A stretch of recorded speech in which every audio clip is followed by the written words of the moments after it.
The movie opens with an unnamed blonde woman, Portia Doubleday, in a yellow dress running through woods away from a gang of men in black ops uniforms with guns. She breaks out of the tree line and comes across a beautiful big tiki-style mansion set against a beach with a jetty. She breaks into the building and finds an office with a phone, which starts to ring. When she picks up, she hears a man's voice who is calm and reassuring. She tells him she's been kidnapped and taken to an island, and he promises to send help.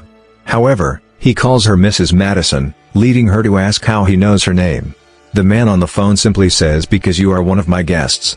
The armed gang then breaks into the office and grabs her, dragging her out of view. We then cut to what we presume to be the following morning. We see a woman in a white dress walking along the coastline in front of the mansion. She is wearing a name tag saying Julia. She sees a plane flying in and preparing to land. She runs into the office to tell a well-dressed man in a white suit, Michael Pena, that the plane is arriving. There are many people in white, all with name badges, which appears to be a staff uniform. The man is clearly in charge, and his voice is the same one that spoke to Mrs. Madison on the phone the previous night. The plane lands at the jetty and 5 people climb out. They are Melanie, a young blonde who's flirty and feisty. Patrick, a tall blonde man wearing army tags who seems a little shy and unsure how to navigate Melanie's advances. Gwen, a tall slender brunette who also seems ill at ease and uncertain about the island. JD, a blonde classic loudmouthed all-American jock, and his stepbrother Brax, a shorter Asian man who matches his brother's energy like for like. Other than the brothers, the 5 guests are strangers. They all except Brax have won a competition and their prize is to live out their fantasy on Fantasy Island. JD has brought Brax along with him to share the experience. The well-dressed man in the suit introduces himself as Mr. Rourke, and welcomes the guests inside. Meanwhile, a wild-looking man with a large machete watches the guests arriving from his hiding place in the tree line. Melanie, Patrick and Gwen are each shown to their separate large and luxurious bedrooms, whilst JD and Brax enjoy drinks at the bar. Melanie sits on her bed and looks sadly at a photo of her with a dark-haired man, who appears to be a romantic partner. Patrick gets changed, revealing his dog tag necklace. Gwen is led to a room by the staff member called Julia, who confides that she is new and doesn't really understand much about the island. Julia is however certain that the island is magical and tells Gwen it will change her life forever. As she leaves, she gets a nosebleed. Gwen then settles into her room but still appears uncomfortable. She hears a noise in her bathroom, and finds wet footprints on the floor. She goes to investigate but is startled by a split-second image of a man covered in burns in her bathroom mirror. He is gone in the blink of an eye, and the wet footprints are mysteriously gone. The 5 guests meet in the bar and continue to socialize. They all seem to share in both their excitement for what's to come, as well as their skepticism about how the experience will work. Mr. Rourke appears and the guests ask him for further details. He simply tells them that the island will provide their fantasies, however there is one rule: they must continue in their fantasies until they reach their natural conclusions. Gwen is concerned by this and asks why they wouldn't want to complete their fantasies. Mr. Rourke says that fantasies rarely turn out how one would expect. He then ends the conversation, informing them that whilst Melanie, Gwen and Patrick's fantasies will start in the morning, JD and Brax will begin theirs straight away. From this moment on, the group is separated, and scenes cut between each of the fantasies. Mr. Rourke leads the brothers through the jungle. JD's fantasy had been simply to have it all. After walking a fair distance from the mansion, the brothers arrive at another mansion. However, this one is far more modern than the main mansion house, and has a pool.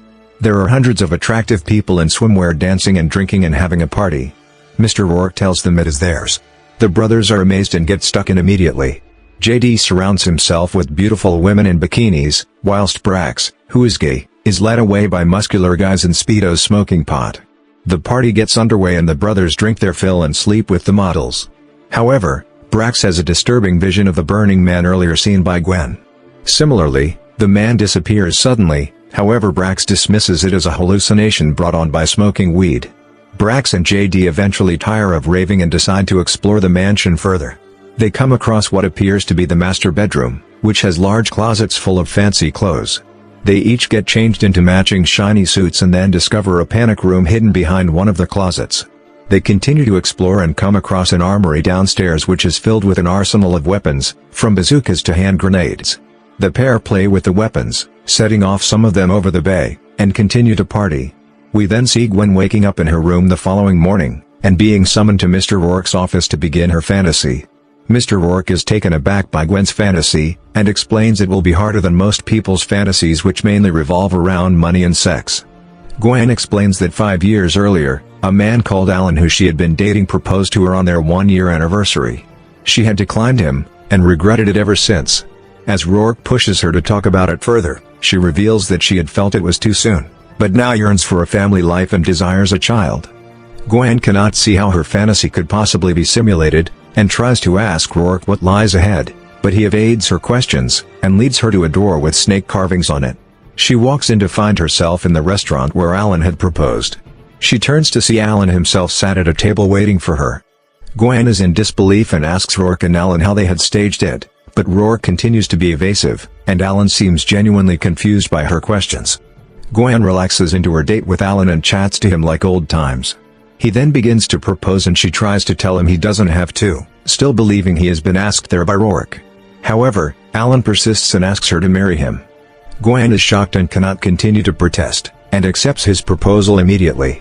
Cutting away from Gwen and Alan, we see Melanie and Patrick, who are still waiting to begin their fantasies.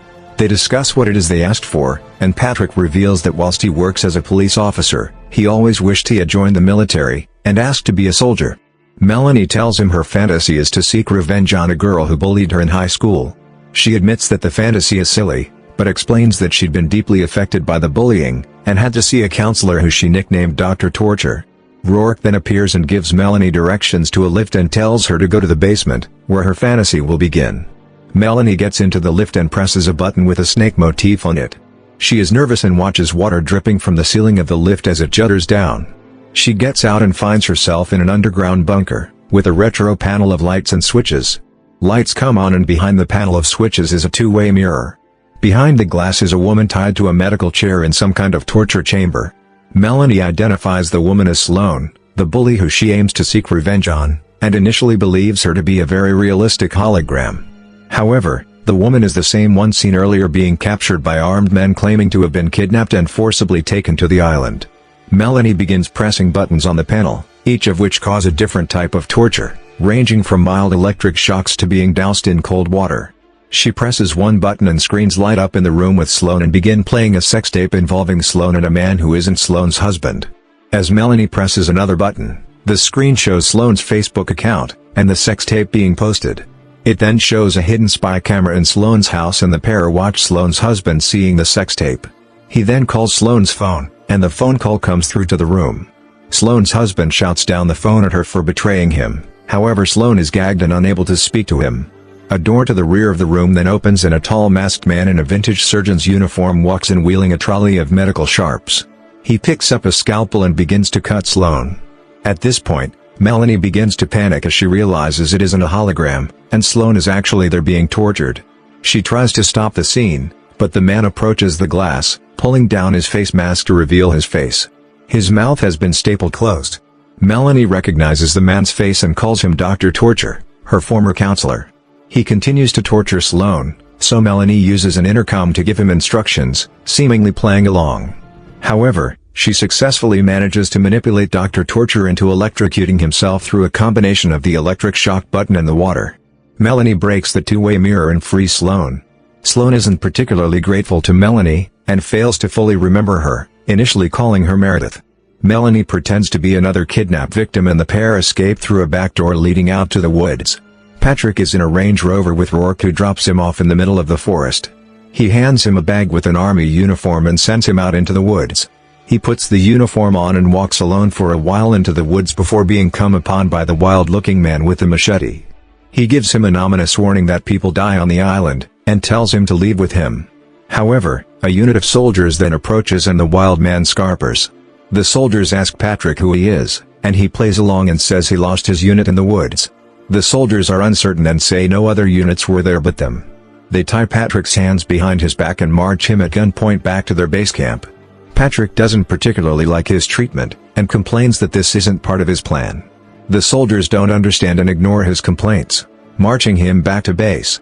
As they walk they hear a distant explosion which actually transpires to be the sound of JD and Brax playing with weapons, but Patrick and the soldiers assume it to be distant warfare.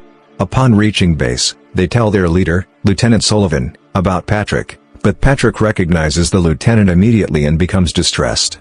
In return, Sullivan asks Patrick why he is wearing dog tags with his name on them. The unit are then set upon by men with guns and shots are fired by both parties. Patrick is caught by a bullet which grazes his arm. He sees men being shot in front of him and realizes the violence isn't merely simulated. He then passes out. When he awakes, he finds himself in the woods again with the remaining members of the unit. Sullivan summons him to talk out of earshot of the other soldiers. He asks Patrick why he has his tags again, and also asks why he has a photo of him with his young son and a driver's license with his face and his son's name and date of birth. Patrick tells him that he is his son, and proves it by stating facts only his son would know. Sullivan asks about the last time Patrick saw him and Patrick explains that his father died on a mission in Venezuela. Sullivan tells Patrick that that's where they're heading in the morning. Sullivan then decides to abandon his unit with Patrick and leave the mission if he is going to die. Patrick is dismayed and tells his father that isn't how it's meant to happen. Patrick tells his father that he died a hero, throwing himself onto a grenade that would otherwise have killed the whole unit. Sullivan dismisses Patrick's ideals of heroism and the two men fight, but ultimately Sullivan agrees to go ahead, as Patrick's presence means things may turn out differently this time. Melanie and Sloane are in the forest together trying to figure out how to escape the island, when they are suddenly set upon by Dr. Torture, who seemingly survived the electrocution after all. He attacks Sloane again, pinning her to a tree, but they are then saved by the wild man, who appears and stabs Dr. Torture with his machete. He tells them his name is Damon and that he is a private investigator who was sent to discover the secrets of the island. He explains he was lured in by fantasies of his deceased daughter brought back to life, but that every fantasy becomes twisted. He mentions that his daughter became like a zombie with black water streaming from her eyes. He tells them to follow him, but as they leave, we see Dr. Torture's eyes swell and begin to seep black water. Damon leads the women to a cave entrance. Inside, there are a catacomb-like maze of tunnels and flooded passageways, which he warns are easy to get lost inside. As they make their way through, they are stalked by both the ghostly image of the Burning Man, and a doppelganger of Sloane who crawls along the ceiling.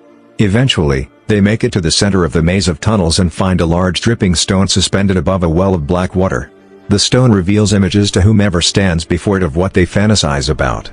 Damon sees his young daughter, Sloane sees her husband, but Melanie sees various images including Sloane tied up in the torture chamber. Sloane realizes that Melanie is not another kidnap victim, but a guest. But Melanie explains that she never thought they would actually kidnap Sloane, and the two argue. Damon reprimands them and tells them to focus on getting off the island safely. He gathers water from the well beneath the stone into a bottle, explaining that the water holds the stone's magic, and tells them to take it off the island so the world can understand its magic. The trio then leave the tunnels and begin to head back to the mansion to take the next plane off the island. As they walk, they hear distant gunfire, which transpires to be the fight that broke out between the soldiers and the men in the woods. As they walk along a high cliff edge, the women continue to bicker with one another and Damon reprimands them again, reminiscing that they remind him of his young daughter who he feels he failed to protect. They are then attacked once more by Dr. Torture, who now has black eyes streaming with black water and seems to have magically reanimated after being stabbed by Damon's machete previously. Damon fights him, but he is now invincible and unafflicted by Damon's attacks. Damon looks at the women and then launches himself at Dr. Torture, throwing both of them off the cliff edge to their deaths at the bottom of the ravine. Melanie and Sloane are shocked at his sacrifice and agree to work together to escape, heading back to the jetty by the mansion. Cutting back to JD and Brax, their party comes to an abrupt halt as shots are heard outside the house. They aren't sure what is happening but decide to hide in the panic room off the master bedroom. Meanwhile, men in clown masks carrying guns make their way into the house. The brothers run upstairs with the models and open the hidden door, but Brax stops to use the phone to call Rourke. Brax asks Rourke for help, but Rourke simply says, "I'm afraid the problem with having it all is that usually other people want to take it." Despite JD's pleas to leave the phone and hide in the panic room, Brax continues to beg with Rourke, and then the models close the door, locking the brothers out. The masked men reach the bedroom and Brax and JD surrender. The brothers attempt to reason with their captors, explaining they are merely guests on an island and that Rourke is the man in charge. However, the captors don't believe them, and the leader of the group threatens JD with a knife, demanding to know where his money is. JD then lies and tells him it is downstairs, giving directions to the armory. The leader makes Brax show him the way, leaving JD with one of the masked men pointing his gun at him. Brax leads them downstairs, but manages to slip into the armory and close the door before they can follow him. He then shoots one of the men through the door. He then comes out holding a grenade, which he threatens to detonate if they don't surrender their weapons. Brax puts on the mask of the dead man to trick the one left guarding JD and follows the others out of the room still holding the grenade. However, as they leave, the dead man's eyes appear to burst and black water streams out of them. Gwen wakes up in her room in the mansion and finds a wedding ring on her finger and a photo on her phone of her wedding day to Alan. She walks outside and talks to Rourke, who convinces her that her fantasy has become real. He tells her 5 years have gone by since she married Alan. She turns to see Alan sat on the beach. She then sees a child with him, who Rourke tells her is her daughter. Gwen is shocked and finally realizes the island's powers are real. Rourke tells her that he also has a fantasy that is granted by the island. His wife died and the island has reanimated her. So long as he stays on the island, she is still with him. Gwen spends time with Alan and her daughter Lila and plays with them in the sand. However, she is troubled and goes to speak to Rourke. Gwen demands to have a different fantasy.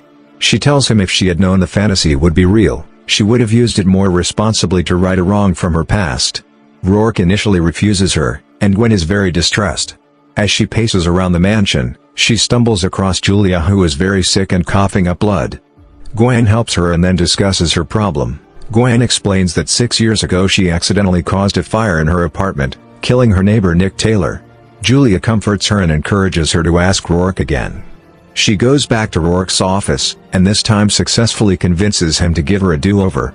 She goes through the doors engraved with snakes a second time, and this time she finds herself in her old flat as it burns. She can hear Nick screaming for help and runs to his door to help him. However, as she runs she passes JD and Brax in the hallway. She asks them to help her but they refuse. Gwen makes it to Nick's door but is unable to get inside. She then heads down to the street and begs the nearest police officer for help, who turns out to be Patrick. He looks at the burning building and also refuses to help, advising she wait for the fire department. Gwen goes back in alone and gathers some tools from her flat, which is now full of smoke. She manages to break into Nick's flat, but passes out from smoke inhalation before reaching him. She is then dragged out of the burning building and back through the doors into the mansion by none other than Julia. Julia asks whether her fantasy came true, but Gwen admits that she failed to save Nick. This perplexes Gwen, who now knows the power of the island and so cannot understand why her fantasy didn't work. She then suggests to Julia that perhaps someone else's fantasy is taking precedent over hers. Patrick, his father and the other soldiers head out on their doomed mission to rescue Americans taken hostage. As they approach the house, it becomes apparent that the hostage situation is actually at JD and Brax's mansion. As the unit heads upstairs to the master bedroom, Sullivan tells Patrick to stay outside as he anticipates a second assault. As Patrick waits outside, he sees the masked man leaving a downstairs room being followed by Brax, who he doesn't recognize due to the mask, who is still holding the unlocked grenade and using it to threaten the man into submission. Patrick startles them and threatens Brax, who takes off his mask. The two men are confused how the other has appeared in their fantasy, and the masked gang men use the distraction to begin fighting them. The leader wrestles the grenade off Brax. Meanwhile, Sullivan and the soldiers reach the bedroom and kill the masked man who was guarding JD. They free JD and the models in the panic room. As they leave, the dead masked man on the floor begins to seep black water out of every part of his body. He twitches and then gets back up to his feet. When the group come back out, the gang leader goes to throw the grenade at the soldiers and JD, which appears to be the moment when Patrick's father sacrificed himself to save his unit. However, this time Patrick is there and manages to shoot him before he can throw the grenade. Brax catches the grenade and replaces the pin. The group celebrate their victory, with JD and Brax relieved to have survived, and Patrick and his father relieved that they avoided the inevitable grenade. However, the celebration is short-lived, as the reanimated corpse of the masked man then appears and opens fire on the group, hitting JD square in the back. The soldiers fire back, but this time, their shots don't appear to do more than temporarily stun him. The other masked men begin to reanimate and shoot the group, killing several soldiers, who realize they have no option but to retreat. Brax is stunned by JD's death, but Patrick drags him away as the group flee. Sullivan is hit, and realizes he cannot run, so stays to continue shooting, allowing Patrick and Brax to escape as the only survivors. Melanie and Sloane make it back to the mansion where they meet up with Patrick and Brax. The group try to head to the jetty, but are stopped by Rourke and his staff who restrain them. Gwen then appears and reveals what she suspects has actually happened. She explains that Nick Taylor was a young man who died and that she believes they are all in some way connected, and have been brought to the island to fulfill someone else's fantasy to avenge his death. Patrick admits to being a coward that night. Brax admits that he and JD had shared a flat with Nick, and not bothered to disturb him when the fire alarm sounded. Melanie revealed that she had been meant to date Nick that night, but bailed on him at the last minute due to her insecurities which were caused by Sloane's bullying. Melanie concludes that if she hadn't have bailed, Nick would never have been in the apartment building at the time of the fire. At this moment, they hear the plane arriving, and Patrick fights the staff and the group get out to the jetty. However, the plane is shot down by the group of reanimated masked men who then open fire on the group, who flee to the forest. The group, now consisting of Gwen, Melanie, Sloane, Patrick and Brax, make it to a clearing in the forest and stop to catch their breath. They argue over what to do, and Gwen again theorizes about who could be behind the fantasy, as it cannot be Nick as he died. She recalls that Julia pulled her out of the fire, pointing out that none of the staff would ever interfere with a fantasy like that. She then suggests that it could be Julia's fantasy after all, and wonders whether Julia is a relation of Nick's such as his mother. Melanie is quick to support this theory. The group continue to argue with regards to the best course of action, with Melanie then suggesting they destroy the island's powers by destroying the magic stone in the cave. Sloane tells the group about the stone and explains it is the source of the magic water. Brax points out that they all drank the water, which is likely how their fantasies became granted. Patrick still has Brax's grenade and suggests they use it to destroy the stone. The group agree and make their way to the cave entrance. Once inside the catacombs, Melanie warns them to stick together, but they each get lost in the maze. After Gwen and Brax get lost, Melanie asks Patrick for the grenade and offers to go ahead and destroy the stone with Sloane, but Patrick refuses. Once they have all separated, they each encounter their own horrors. Brax is lured into a tunnel by a vision of JD. However, when he reaches him, JD rejects Brax and torments him by playing on his familial insecurities. He then begins to seep black water from his eyes and collapses. One of the reanimated masked gunmen appears and chases Brax. Sloane is met by the doppelganger of herself which stalked her earlier. She tells her to face up to the cruel person she truly is. They fight, before Sloane is then grabbed by the reanimated Dr. Torture, who has also appeared. Gwen stumbles across her daughter Lila, who is bashing at Ellen's head with a rock. She accuses her mother of being undeserving of her and introduces her friend, who is the burnt man. He then morphs before Gwen's eyes to reveal he was Nick, the same man in the photo on Melanie's phone. Patrick is wading through the flooded tunnel when he is attacked by his reanimated father, who also now has black streaming eyes. Patrick fights his father, eventually killing him by holding him under the water until he vanishes. Gwen speaks to the ghost of Nick and begs him to end the fantasy. He reminds her that he isn't behind it, and Gwen cries out begging Julia to end it. Nick, however, appears confused, and asks who's Julia? As Patrick walks away from the pool where he killed his father, he is then stabbed by none other than Melanie, who then steals the grenade. Brax and Gwen find one another, and Gwen reveals that Julia isn't the one behind the fantasy. Melanie then appears, followed by Dr. Torture, who is holding Sloane. Melanie then reveals that the revenge fantasy was hers all along. She explains that she did in fact date Nick and that she had fallen in love with him.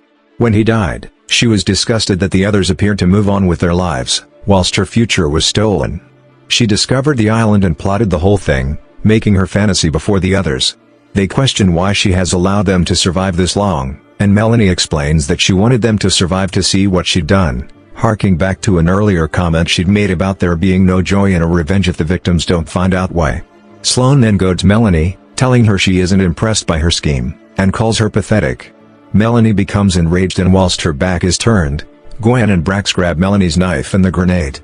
Gwen punches Melanie, briefly stunning her, and they stab Dr. Torture, causing him to release his grip on Sloane. They run and manage to make it to the room in the center of the catacombs with the magic stone. Gwen approaches, holding the grenade and preparing to throw it, but is halted by the vision of Lila reflected to her in the stone. The vision then changes to Julia, and she realizes that Rourke had appeared behind her. It is revealed that Julia is actually Rourke's fantasy, as she is his wife. However, as Rourke had wished for her just as she had been, she is very sick, and destined to continuously worsen and die, then reappear with no memory of Rourke or how she came to be there. Rourke, tired of explaining to her repeatedly that she was his wife, so began telling her she was his PA. Whilst Gwen is distracted, Rourke grabs the grenade out of her hand. Melanie then appears flanked by reanimated masked men and Dr. Torture. Gwen begs Rourke to end Melanie's fantasy, but Melanie points out that if he doesn't then he will lose Julia. Gwen pleads with Rourke and questions whether watching Julia suffer and die on repeat is worth holding on to. Rourke maintains he cannot give her up, and throws the grenade, still pinned, into the depths of the well. Melanie's reanimated zombies then grab Gwen, Sloane, and Brax, and Rourke retreats. However, as Rourke wanders through the tunnels, he meets Julia, who is now very sick and dying. Julia then begs him to save the guests, and manages to convince him to let her go.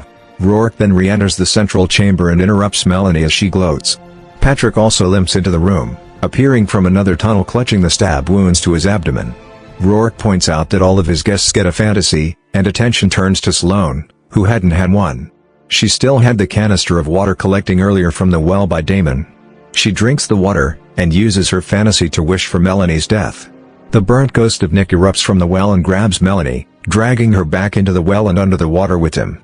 The reanimated masked man and Dr. Torture dissipate into black water as Melanie drowns. However, as Melanie is drowning, she finds the grenade. In a last-ditch effort to exact her revenge, she bursts up out of the water and throws the grenade out onto the floor, before being pulled back under by Nick. Patrick sees the grenade and hurls himself onto it, absorbing the blast and killing himself to save the others. Gwen, Sloane and Brax then wake up in the mansion and meet in the bar where Rourke informs them that Patrick died a hero, just as his father did. The trio head out to board the plane to leave. Gwen asks Rourke about his wife, and he vows to stay on the island as its protector and live the remainder of his life without regret. As they board the plane, Brax is stood at the end of the jetty gazing over the water. Rourke tells him that as he partook in his brother's fantasy, he never had a wish of his own fulfilled. Brax wishes that JD can return home and live, but Rourke warns him that the fantasy cannot be sustained if the wisher leaves the island. Gwen and Sloane take their seats on the plane and reflect on the events. The plane then begins to take off, and they call out to the pilot, warning him that Brax hasn't yet boarded. However, JD then leans around a divider wall and tells them he doesn't think Brax is coming. The plane takes off and JD leans out the window to wave goodbye to his brother. Brax is thrilled to see his brother alive again, and seems happy with his choice.